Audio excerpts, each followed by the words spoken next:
छात्रों, आज हम छठी कक्षा का हिंदी विषय का मेरा अहोभाग्य यह छठा पाठ अध्यापन करने वाले हैं। और इस पाठ में इस पाठ के जो लेखक है चंद्रगुप्त विद्यालंकार। मेरा अहोभाग्य इस पाठ के लेखक रचयिता जिन्होंने यह पाठ लिखा है उनका नाम है चंद्रगुप्त विद्यालंकार। और इस पाठ में लेखक की जो रचनाएं है उसके बारे में हमें जानकारी यहां दी गई है। उनका जन्म 1906 को हुआ है। रचना है संदेश, मेरा बचपन, न्याय की रात, मेरा मास्टर साहेब, चंद्रकला, पगली, 3 दिन, बहे का राज्य, देव और मानव आदि रचनाएं उनकी प्रसिद्ध है। अलग अलग तरह की किताबें उन्होंने लिखी है। उसमें संदेश, मेरा बचपन, न्याय की रात, मेरा मास्टर साहेब, चंद्रकला, पगली, 3 दिन, बहे का राज्य, देव और मानव। परिचय में दिया गया है आपने साहित्य एवं पत्रकारिता के क्षेत्र में उल्लेखनीय कार्य किया गया है। प्रस्तुत पाठ में लेखक ने गुरुदेव रविन्द्रनाथ ठाकुर जी से हुई भेंट की जानकारी, भेंट से संबंधित संस्मरण जो उनके दिमाग में, उनके ध्यान में जो रहा वह उन्होंने बताने का यहाँ प्रयत्न किया है। रविन्द्रनाथ ठाकुर। और इस पाठ पर आधारित मैंने तुम्हें कुछ शब्द दिए हैं और उस शब्द के अर्थ तुम्हारे सामने दिए गए हैं। पहला शब्द है उपवन।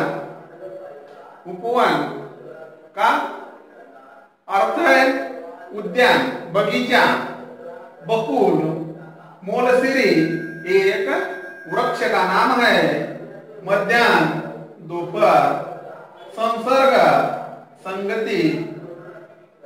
उल्लासित, आनंदित। विस्तृत, बहुत बड़ा। वार्तालाप, बातचीत। धारणा, विचार। मानसिक खाद्य, मन के लिए खुराक। इस तरह के यहाँ शब्द दिए गए हैं। और इसके आगे के जो शब्द है यह तुम शब्द लिख कर लो। वीडियो को थोड़े समय के लिए स्टॉप करने का, पॉज करने का, ये शब्द लिख कर लेने के। इसके अगले शब्द मैं तुम्हें और देने वाला हूं। पॉज कर लिख कर लो।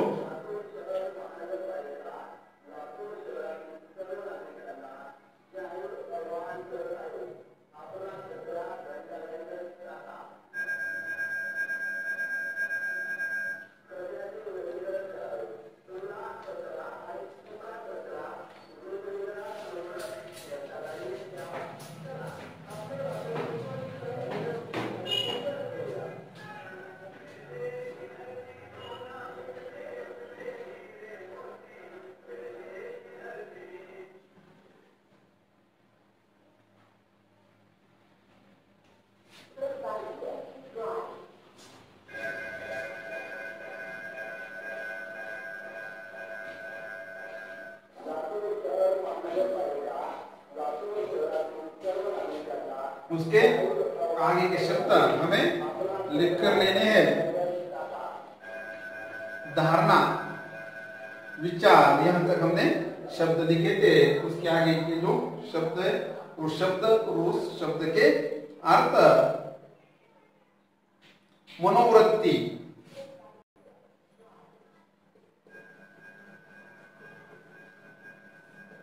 मनोवृत्ति इस शब्द का अर्थ है विचार। मनोवृत्ति विचार।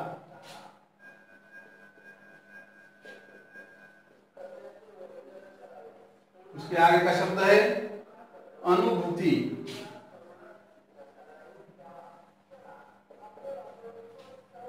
अनुभूति इसका अर्थ है भाव। उसके आगे है सघन। सघन यानी घना। संक्षिप्त,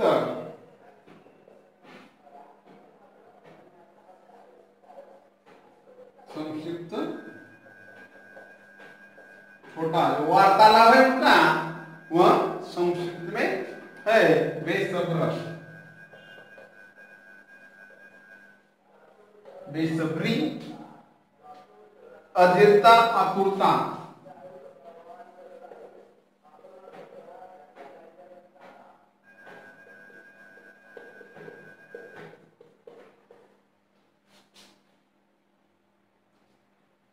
क्षमता,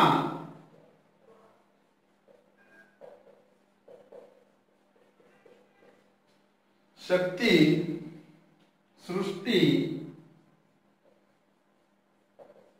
संसार, अहोभाग्य,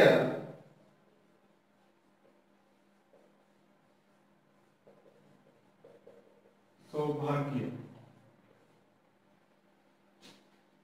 इस पाठ में आए हुए शब्दार्थ, कुछ नए शब्द के अर्थ मैंने तुम्हें यहां लिख कर दिए हैं। वह तुम्हें पाठ करना है और लिखकर हमारे व्हाट्सएप ग्रुप पर भेजना है। यहां देखो, यहां एक घटना है और लेखक जब रविंद्रनाथ ठाकुर को मिलने जाते हैं, मिलने जाने के बाद उनको एक समय दिया जाता है और उन्हें ठहरने के लिए एक जगह दी जाती है और उसी जगह रविंद्रनाथ ठाकुर ने अलग अलग तरह की रचनाएं की होती है। इसलिए उन्हें भाग्यवान समझा जाता है। इसलिए उन्होंने इस पाठ का नाम मेरा अहोभाग्य रखा है। फरवरी 1936 में मुझे शांति निकेतन जाना था। वहां एक साहित्यिक कार्यक्रम होने वाला था। मैं बहुत ही उल्लसित था क्योंकि उस कार्यक्रम की अध्यक्षता स्वयं गुरुदेव रविंद्रनाथ जी करने वाले थे।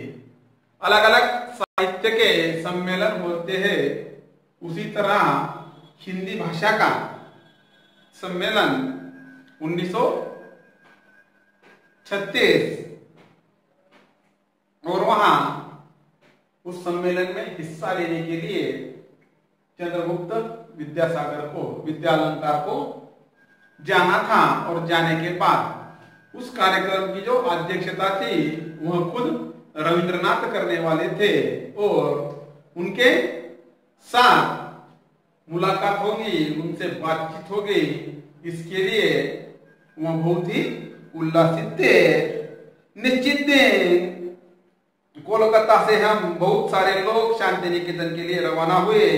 लगभग 1 दर्जन हिंदी वालों का यह दल शांति निकेतन के सुंदर अतिथि भवन में ठहराया गया। यह अतिथि भवन अशोक वृक्ष की सघन उपवन के बीचों बीच बनाया था। बहुत ही सुंदर, बड़ी और अच्छी इमारत थी। वह जैसा सोचा था वैसा पाया। ऊपर की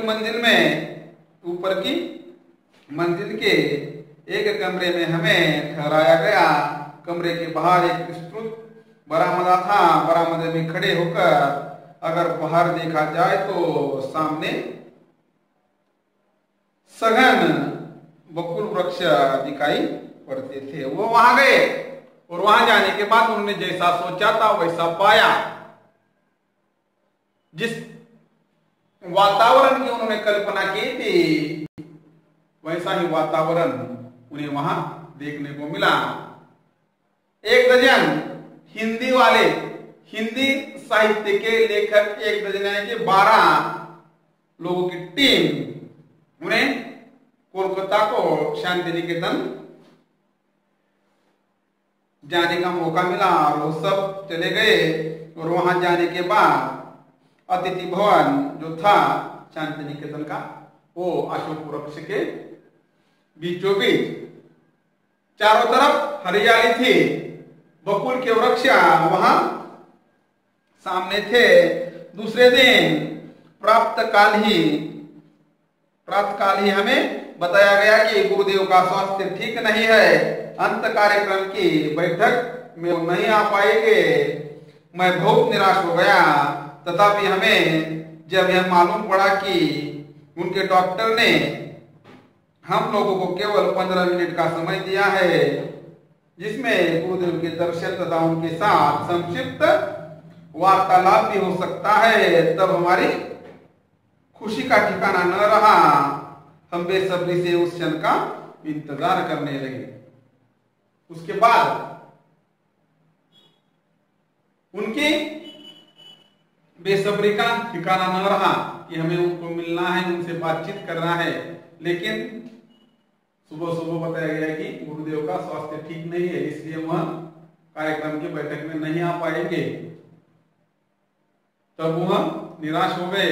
लेकिन फिर डॉक्टर ने उनको कहा कि तुम 15 मिनट तक, ज्यादा से ज्यादा 15 मिनट तक संक्षिप्त में गुरुदेव के साथ वार्तालाप कर सकते हो, तुम बातचीत कर सकते हो।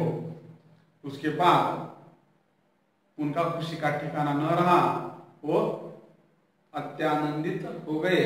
तो उसके बाद गुरुदेव और 12 लोगों की टीम, इनमें क्या वार्तालाप होता है यह हमें अगली तासिका में देखना है।